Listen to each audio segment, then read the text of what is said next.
So hello everyone, welcome to my YouTube channel. So friends, आज हम 13 जुलाई की वर्कशीट सॉल्व करेंगे।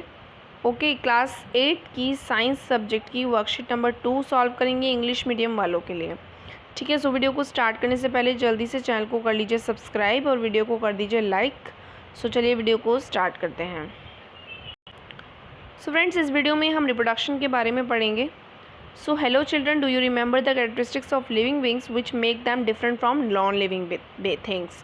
ठीक है, आपने अपनी पिछली क्लासेस में पढ़ा होगा कि जो लिविंग बींग होते हैं वो क्या होते हैं, डिफरेंट होते हैं नॉन लिविंग थिंग से। तो अगर आपको ये बात याद है कि आपने पिछली क्लास में जो पढ़ा था, अगर आपको वो याद है तो आप यहाँ पे येस लिखिएगा, अदरवाइज़ आप नो लिखिएगा। Okay, reproduction is one of that characteristics. तो रिप्रोडक्शन भी उनमें से एक कैरेक्टर होता है लिविंग बींग्स का। जो लिविंग बींग्स होते हैं वो क्या करते हैं, रिप्रोडक्शन करते हैं। ठीक है, तो यस, यहाँ पे आप यस पे टिक लगाइए। ओके, अगला है the production of a new individual from their parents is known as reproduction. तो रिप्रोडक्शन होता क्या है कि नए इंडिविजुअल का बनना अपने पेरेंट्स से, वो रिप्रोडक्शन कहलाता है। All living organism reproduce to maintain their species और continuity of life on earth. तो सभी लिविंग ऑर्गेनिज्म, जितने भी लिविंग ऑर्गेनिज्म हैं, सभी रिप्रोड्यूस होते हैं और अपनी स्पीशीज़ को मेंटेन करके रखते हैं अर्थ पे। ठीक है, but how do plant and animal reproduce? ठीक है, अब ये तो हमें पता है कि वो मेंटेन करके रखते हैं और रिप्रोड्यूस होते हैं, बट होते कैसे रिप्रोड्यूस? प्लांट और एनिमल रिप्रोड्यूस कैसे होते हैं? सो हम जानते हैं इसके बारे में। तो यहाँ पे आपको प्लांट के रिप्रोडक्शन के बारे में बताया कि प्लांट कैसे रिप्रोड्यूस होता है। Most plant reproduce by producing seeds, sexual reproduction. ज़्यादातर जो आपके प्लांट होते हैं वो सीड्स के प्रोडक्शन से ही रिप्रोड्यूस होते हैं। ठीक है, तो उसको क्या बोला जाता है, सेक्सुअल रिप्रोडक्शन। अगला है some plant reproduce with the help of their different vegetative parts like stem, branch, leave, such reproduction is called asexual reproduction. ठीक है, तो प्लांट में 2 टाइप का रिप्रोडक्शन होता है, सेक्सुअल रिप्रोडक्शन और एसेक्सुअल रिप्रोडक्शन। तो दोनों में क्या फ़र्क होता है? जिसमें क्या रहता है, प्लांट जो होता है वो सीड से रिप्रोड्यूस होता है, उसे सेक्सुअल रिप्रोडक्शन कहा जाता है। और एसेक्सुअल में क्या होता है, प्लांट की जो डिफरेंट डिफरेंट पार्ट होते हैं, जैसे कि स्टेम है, ब्रांच है, लीव है, ये ग्रो होती हैं। ठीक है, इनकी हेल्प से ये रिप्रोडक्शन करते हैं, तो इसको हम एसेक्सुअल रिप्रोडक्शन कहते हैं। सो ये तो हमने बात की प्लांट के रिप्रोडक्शन के बारे में। अब हम देखते हैं एनिमल्स में कैसे रिप्रोडक्शन होता है।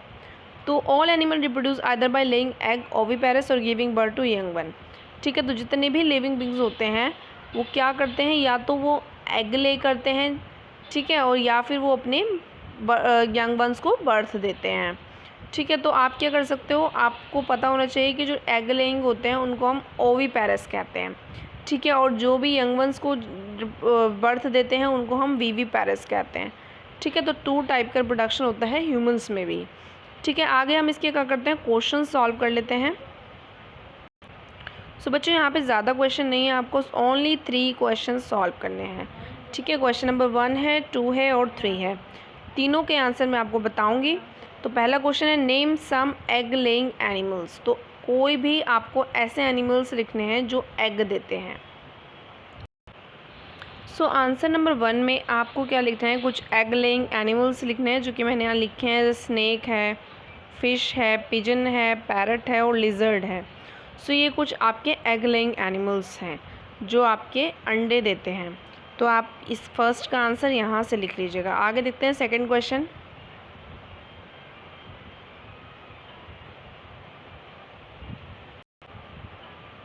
सो सेकंड क्वेश्चन में आपसे बोला है name 2 animals which give birth to their young ones. तो आपको 2 एनिमल्स लिखने हैं जो कि अपने यंग वंस को बर्थ देते हैं। तो आप सेकंड का आंसर मैं आपको बताती हूँ। सो सेकंड क्वेश्चन का जो आंसर है, आप इसमें लिखेंगे मंकी एंड डॉग्स। ठीक है, मंकी और डॉग्स जो है वो 2 एनिमल्स हैं जो कि क्या करते हैं, अपने यंग वंस को बर्थ देते हैं। ठीक है, सो ये हो जाएगा आपका सेकंड का आंसर। आगे बढ़ते हैं थर्ड के आंसर में। सो थर्ड क्वेश्चन में आपसे बोला है what is reproduction and why is it necessary. Reproduction क्या होता है और ये ज़रूरी क्यों होता है। सो इसका आंसर मैं आपको बताती हूँ। सो थर्ड के आंसर में आप लिखेंगे reproduction is the process by which new individual are produced by the parents.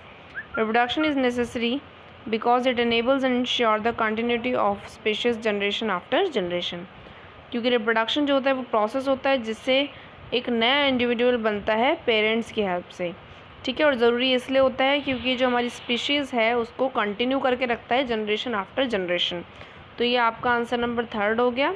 सो जाने से पहले चैनल को सब्सक्राइब करके जाना और वीडियो को लाइक करके जाना। मिलता है नेक्स्ट वीडियो में, तब तक के लिए बाय बाय।